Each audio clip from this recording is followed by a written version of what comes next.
안녕하세요. 저는 결혼한 지 약 4년 된 30대 여성입니다.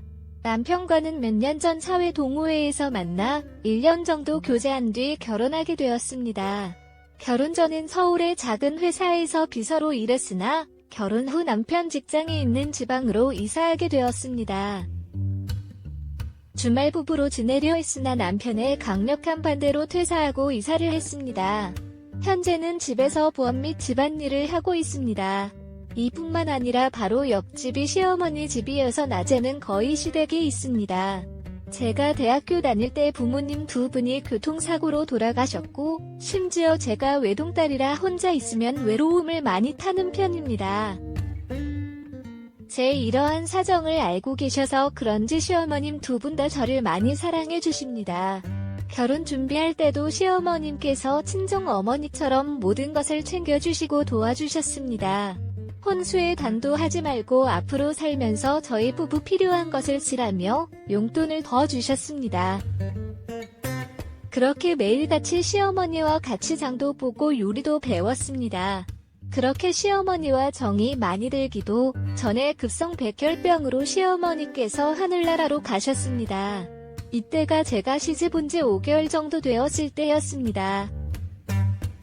그 후로 더 자주 시댁에 가서 시아버지와 말 동부도 해드리고 같이 산책도 다녔습니다. 하지만 시아버지와 몇 시간 식당 둘이 있는 것은 생각보다 너무 힘들고 어려웠습니다. 매일 가서 몇 시간씩 했던 시댁도 이틀에 한 번 또는 3일에 한 번 가게 되었고, 몇 시간씩 있던 것도 1인 집안, 일백 반찬을 드래고는 간단한 대화 정도만 하고 돌아오게 되었습니다. 가끔 남편이 일찍 오는 날이나 오프하는 날이면 같이 밥 먹는 정도였습니다. 그러다 보니 점점 집에서 혼자 있는 시간이 늘어나게 되었습니다. 처음에는 혼자 멍하게 시간을 보내는 것이 아까워서 부업 일거리를 많이 받아와 열심히 부업을 하였지만 그것도 그때뿐이었습니다.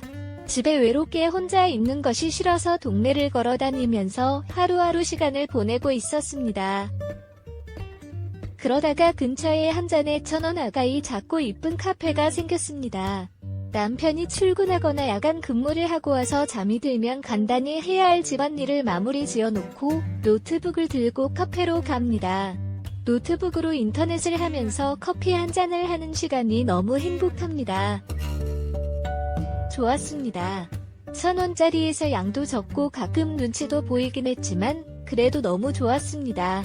아줌마가 되어가는 게 속상하기도 했지만 카페 여자 사장님께서 저를 아가씨라고 부를 때마다 기분이 좋아졌습니다. 남편에게 자랑처럼 몇 번 이야기하긴 했지만 꼭 화장하고 다니라고 하더군요. 그리고 2시간 정도 지나면 알바생이 오게 됩니다. 크기도 크고 몸매도 좋고 얼굴도 제법 잘생긴 알바생입니다. 처음에는 자꾸 쳐다보니 불편했지만 나중에 알고 보니 커피를 다 마시고 앉아있길래 커피 리필을 해주려고 말을 걸려고 했던 것이었습니다. 다른 손님이 있는 상황에서 큰 소리로 말하면 전부 다 리필을 해달라고 하기에 조용히 눈빛을 보냈는데 제가 눈치가 없었던 것이었습니다. 왜 저만 무료로 리필을 주냐고 물었더니 거의 매일 오는 단골 손님이라서 특별히 서비스를 해주는 거라고 하였습니다. 처음에는 그 말 그대로 받아들이면서 별 생각 없이 리필을 받았습니다. 그런데 어느 날부터는 작은 마카롱도 하나씩 주더니 몇 주가 지나고 나서는 작은 쪽지를 저에게 해주었습니다. 알바생의 연락처와 함께 만나보고 싶다고 적혀 있었습니다. 제가 유부녀인 것을 모르고 준 거라 생각이 들었고 알바생에게 정중하게 결혼했다고 말해야 했지만 다 알고서 도중 쪽지라면서 저에게 진심으로 생각해달라고 하였습니다.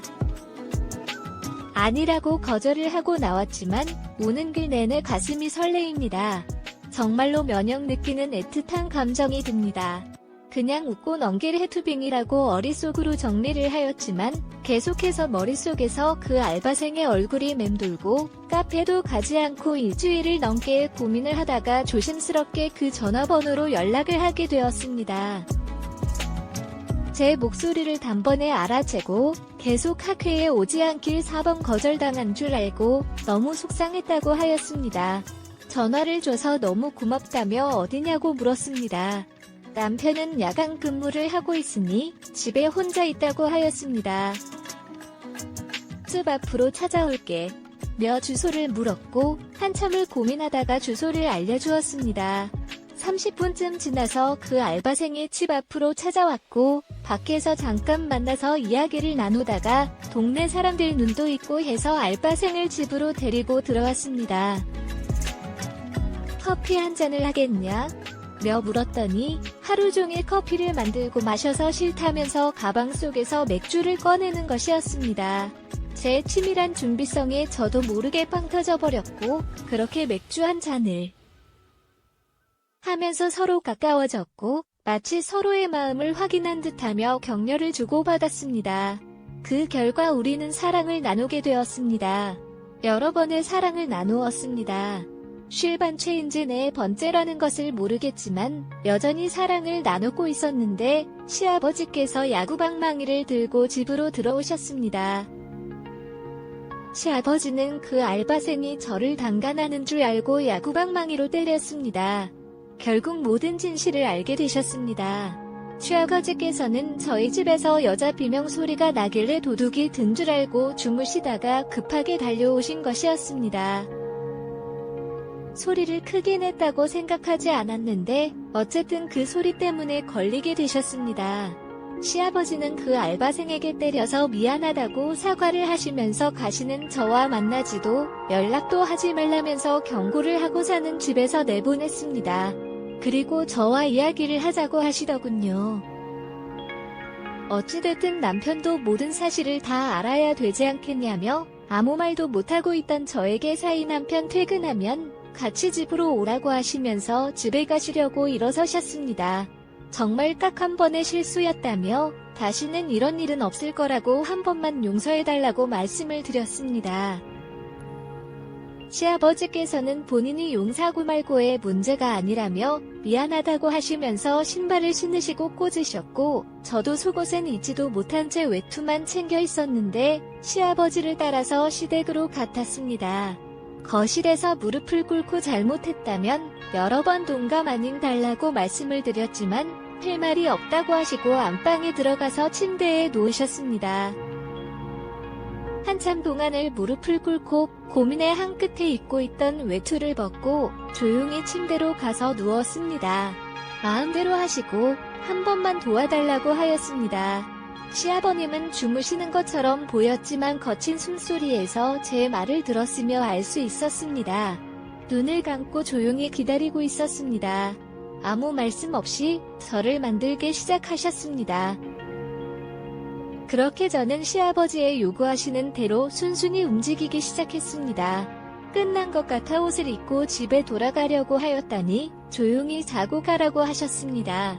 다음날 아침에 자고 일어나서까지 여러 번의 수치스러운 요구와 큰 대가를 치렀습니다. 현재까지 남편에게 그날 일은 비밀로 잘 지켜지고 있습니다. 하지만 그 후로 잠자리를 계속 요구하셨고 거절하는 제스처를 취할 때마다 남편에게 말을 하겠다며 그날 찍은 사진과 노출 파일들을 보여주십니다.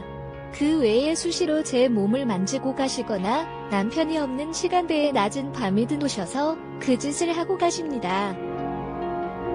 남편을 볼 때마다 미안한 마음과 죄책감이 점점 더 커져만 가고 있습니다. 언제까지 이렇게 비밀스러운 대가로 그 비밀을 지켜야 할지 모르겠습니다. 어떻게 해야 할까요? 다른 곳에 집을 구해서 이사를 가면 자연스럽게 이 관계가 정리될까요? 오늘의 사연은 여기까지입니다. 구독과 좋아요, 알림 설정 부탁드립니다.